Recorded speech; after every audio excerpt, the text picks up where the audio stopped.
அஸ்ஸலாமு அலைக்கும். Welcome to Athika vlog. நாங்கள் எல்லோரும் கத்தாரில் இருக்கோம். கத்தாரில் இருந்து நாங்கள் மெட்ரோ ட்ரெயினுக்கு போன பயணத்தை பற்றி உங்களுக்கு வீடியோ ஷேர் பண்ணுறேன். இப்போ இதுதான் என் ஃபேமிலி. எனக்கு மொத்தம் 4 குழந்தைங்க. 4 குழந்தைங்களோட நான் ஒரு நாள் எப்படி கழிக்கிறேன், எப்படி கொண்டு போகிறேங்கிறத நான் உங்களோட ஷேர் பண்ணிக்கிறேன். எனக்கு சப்போர்ட் பண்ணுங்கள். மெட்ரோ ட்ரெயினில் பின் சீட்டில் முன்னாடி உட்காந்துருந்தோம். அந்த ட்ரெயின் கிளம்பும்போது நல்லா இருந்துச்சு. சுற்றி இடம்லாம் நீட்டாக சுத்தமாக.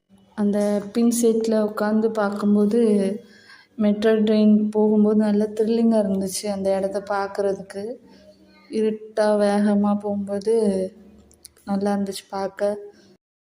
என் சேனலை சப்ஸ்கிரைப் பண்ணுங்கள், சப்போர்ட் பண்ணுங்கள். நன்றி.